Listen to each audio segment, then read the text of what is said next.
Press release जो issue हुई है in respect of 56 GST council meeting में आरसीएम में कोई स्पेसिफिक चेंज नहीं दिखे, तो क्या आरसीएम के रेस्पेक्ट में कोई चेंज आए हैं? डिस्कस करते हैं। ये डिस्कस करने के लिए कि आरसीएम के रिस्पेक्ट में कुछ चेंजेस आए हैं। रेट के चेंजेस तो बहुत सारे आए हैं गुड सर्विसेज में, तो आरसीएम के रिस्पेक्ट में चेंजेस आए हैं या नहीं आए हैं, एक कंसेप्ट समझना पड़ेगा। मैं आपको नेक्स्ट स्लाइड पे लेके जाता हूँ। ये आरसीएम नोटिफिकेशन नंबर 13 जहाँ पे सर्विसेज नोटिफाइड हैं सीजीएसटी में, ये उसका स्क्रीनशॉट है।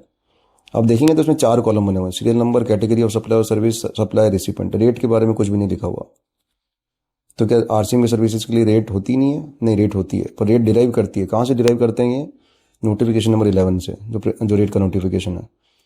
तो मतलब बेसिकली अगर आपके रेट नोटिफिकेशन नंबर 11 में कुछ भी अमेंडमेंट आए हैं इन रिस्पेक्ट ऑफ सर्विसेज, और गुड्स के केसेस में नोटिफिकेशन नंबर 1 में कोई चेंजेस आए हैं आपके, या नोटिफिकेशन नंबर 2 में कोई सर्विसेज एग्जम्प्ट हुई, गुड्स एग्जम्प्ट हुए हैं, नोटिफिकेशन नंबर 12 में कोई सर्विसेज एग्जम्प्ट हुई हैं, तो वो सारी रेट डिराइव होकर यहाँ पे आती हैं। जितने भी चेंजेस आपके रेट के हुए हैं, अगर वो जो आरसीएम के सर्विसेज के डिस्क्रिप्शन के रिस्पेक्ट में हुए हैं, तो वो इनडायरेक्टली आरसीएम के नोटिफिकेशन को भी इम्पैक्ट करेंगे। ये इंपॉर्टेंट कंसेप्ट है। आरसीएम नोटिफिकेशन की कोई इंडिपेंडेंट रेट्स नहीं है, वो रेट डिराइव करता है रेट नोटिफिकेशन से।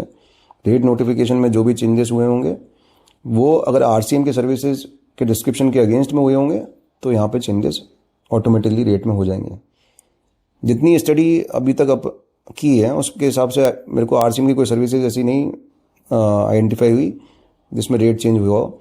May be we are missing something, but अभी तक ऐसा आइडेंटिफाई नहीं हुआ है। तो पर कंसेप्ट वही लगाना है कि जो आरसीएम का डिस्क्रिप्शन है सर्विसेज का, उसके अगेंस्ट में रेट नोटिफिकेशन में कोई चेंजेस हुए हैं तो वहाँ यहाँ पे भी इम्पैक्ट करेंगे। बट आरसीएम में क्या कुछ भी चेंजेस नहीं हुए हैं? नहीं, एक चेंज प्रपोज हुआ है इंटरमीडिएट के रिस्पेक्ट में, जो कि एक्ट में अमेंडमेंट करेंगे virtue of passing through the parliament. तो वो अमेंडमेंट इफेक्ट में आएगा तो जो इंटरमीडिएट सर्विसेज अपन इंपोर्ट करेंगे उसका प्लेस ऑफ सप्लाई चेंज हो जाएगा टू इंडिया। ठीक है, तो जो वो इंपोर्ट और सर्विस की कैटेगरी में नहीं आ रहा था और आरसीएम पे नहीं हो रहा था अपने इंटरमीडिएट सर्विसेज पे, बाहर से जो अपन ले रहे थे उस पर आरसीएम एप्लीकेबल हो जाएगा। For example, outside commission, India के बाहर के जो कमीशन एजेंट थे जो अपने को सर्विसेज प्रोवाइड कर रहे थे इंटरमीडिएट की, उनकी सर्विसेज पे आरसीएम एप्लीकेबल नहीं हो रहा था। बट इन फ्यूचर जब ये इंटरमीडिएट का अमेंडमेंट आएगा तो उन सर्विसेज पे आरसीएम एप्लीकेबल हो जाएगा।